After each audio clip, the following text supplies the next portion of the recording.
ഒരു ന്യൂട്രീഷൻ സെന്ററിലേക്ക് ഒരു വ്യക്തി വരുമ്പോൾ ഉണ്ടാവുന്ന മാറ്റം ആ വ്യക്തിയിൽ മാത്രമല്ല നിൽക്കുക, നാട്ടുകാരിൽ മൊത്തമായിട്ട് മാറ്റം വരുന്നതിന് ഏറ്റവും വലിയ ഉദാഹരണമാണ് ഹക്കീം.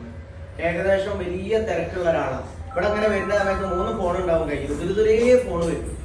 അപ്പൊ എന്താണെന്ന് വെച്ച് കഴിഞ്ഞാൽ മൂപ്പർക്ക് നെറ്റ്വർക്കിന്റെ പ്രോഗ്രാം സംസാരിക്കൽ പ്രത്യേകിച്ച് നെറ്റ്വർക്കിന്റെ പ്രോഗ്രാമാണ് ഏത് ഈ നെറ്റ് കൊടുക്കുന്നത്. അപ്പൊ 3 ഫോൺ ഇങ്ങനെ ദുരിതര ഫോൺ വരും, ശ്വാസം വിടാൻ നേരമില്ല.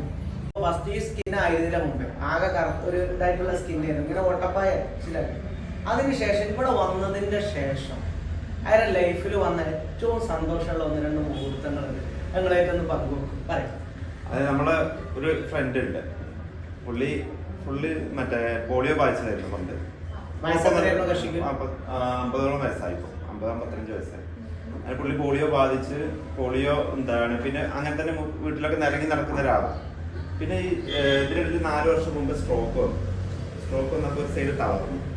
ഈ പോളിയോ ബാധിച്ചിട്ട് പിന്നെ തളരുമ്പം ചെയ്ത് കഴിഞ്ഞാൽ തീരെ പറ്റാത്ത ഒരാളായി. അപ്പൊ ഈ 2-3 വർഷമായിട്ട് പിന്നെ പുള്ളി ഭയങ്കരമായിട്ട് ക്ഷീണിച്ച് പോയിരുന്നു. ഇപ്പൊ ഞാൻ ഇവിടെ വന്നപ്പോൾ ഞാൻ അങ്ങനെ ആലോചിച്ചിരുന്നപ്പോൾ പുള്ളിക്കും ഇത് കൊടുക്കാമല്ലോ എന്ന് വിചാരിച്ചു. അങ്ങനെ ഇത് കൊടുത്തപ്പോൾ ആദ്യത്തെ ഒരു ആഴ്ചക്കുള്ളിൽ തന്നെ ഏറ്റവും വലിയ മാറ്റം എന്ന് പറഞ്ഞാൽ ഈ വലത് കൈ ആൾക്ക് മോള് പൊന്തിക്കാനൊക്കെ വെക്കും, പക്ഷെ ഇതിന് പൊന്തിച്ചതിനോട് താഴ്ത്തിക്കാൻ വീടുകയായിരുന്നു. ആ സ്ഥാനത്ത് ഇതിങ്ങനെ പിടിച്ച് നിർത്താൻ പറ്റുന്ന ഒരു ആരോഗ്യത്തിലേക്ക് എത്തി.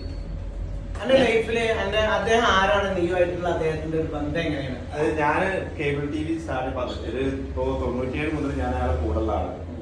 അപ്പൊ 93 വർഷമായിട്ട് അയാളെ കൂടുള്ള ആൾക്കാണത് ഏറ്റവും വലിയൊരു മാറ്റം വന്നത്. വർക്കിനിറങ്ങി കഴിഞ്ഞു കഴിഞ്ഞാൽ 2 മണി വരെ യാതൊരു ക്ഷീണമോ ഒന്നുമില്ല, വളരെ ആക്റ്റീവായിട്ട് നമുക്ക് ജോലി ചെയ്യാൻ പറ്റുന്നുണ്ട്. അതാണ് അതിന്റെ സ്കിന്നിന് വന്ന മാറ്റം ആൾക്കാർ പറയുന്നുണ്ടോ? ശരീരത്തിൽ വന്നിട്ട് മൊത്തം മാറ്റം എല്ലാവരും പറയുന്നുണ്ട്. നന്നായിട്ട് ഇവിടെ വരാൻ കാരണം ആരെ കണ്ടിട്ടാണ്? ഞാൻ ഷിയാസ് ബാബുവിന് ഞാൻ മുമ്പ് ഇങ്ങനെ കാര്യമായിട്ട് ശ്രദ്ധിച്ചിട്ടുണ്ടെന്ന് വെച്ചാൽ ഞങ്ങൾ തമ്മിൽ ഫ്രണ്ട്സാണ്. അപ്പൊ ഞങ്ങൾ എപ്പോഴും കാണുന്ന ആളുകളാണ്. ഒരു ദിവസം ഇങ്ങനെ പാസ് ചെയ്യുന്ന സമയത്ത് കാണണം. അപ്പൊ ഞാൻ അങ്ങനെ ശ്രദ്ധിച്ചിട്ടൊന്നും ഉണ്ടായിട്ടില്ല. പിന്നെ ഇപ്പൊ സൈക്ലിംഗ് ഒക്കെ ഉള്ളതായിരുന്നു. അപ്പൊ അങ്ങനെയൊക്കെ കാണുമ്പോൾ ഞാൻ വിചാരിച്ചു എന്നാ സൈക്കിൾ ചെയ്തിട്ടാവും ഇങ്ങനത്തെ രീതിയിലേക്ക് എത്തിയിട്ടുണ്ടാവുക എന്നുള്ള ധാരണയിലാണ് വന്നത്.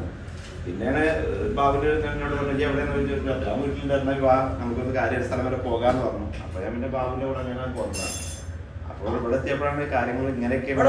മെഡിസിൻ അല്ലാണ്ട് ഭക്ഷണ രീതി ഭക്ഷണ രീതിയാണ് ഭയങ്കരമായിട്ട് സർക്കാർ ഇതിനൊക്കെ ഇന്നിപ്പോ ഒരാൾ വിളിക്കണം, എവിടെ ചോദിക്കണം. അപ്പൊ നമ്മൾ ഇന്ന സ്ഥലത്താണ്, അത് പറയുമ്പോ ഓരോ ഭക്ഷണം കഴിക്കാൻ പോകാറ്. അപ്പൊ അയാളെ കൂടെ പോകും. കുറച്ച് കഴിഞ്ഞ് വേറൊരു ഗ്യാങ് വിളിക്കും, അവരുടെ കൂടെ പോകും. ഡെയിലി തന്നെ ഭക്ഷണം എന്ന് പറഞ്ഞാൽ ഒന്നും ഈ ഫാസ്റ്റ് ഫുഡ് തന്നെ കഴിക്കുന്നത്. ഇപ്പൊ അതിനൊക്കെ ഒരുപാട് മാറി. പിന്നെ ചോക്ലേറ്റ് ഒരു ദിവസം കഴിക്കുന്ന മിഠായിക്കൊന്നും ഒരു കണക്കില്ല. ഒരു ഡയറി മിൽക്ക് 45ന്റെ ഒരു ഡയറി മിൽക്ക് വാങ്ങി ഇവിടുന്നായിട്ട് കുളത്തൂർ എത്രയും തീർന്നുണ്ടാവും. അത്രയും മിഠായി തീറ്റയാണ്. ലോങ് യാത്ര ചെയ്യുമ്പോൾ മിഠായി മേടിച്ച് ഇങ്ങനെ വായുന്നുണ്ട് ദിവസം ഷോപ്പ് ചെയ്യും. ഇതിൽ വന്നപ്പോ വലിയ ഒരു മാറ്റം ഫീൽ ചെയ്യുന്നുണ്ട്. സൊസൈറ്റിക്ക് തിരിച്ചു കൊടുക്കാൻ പറ്റുന്ന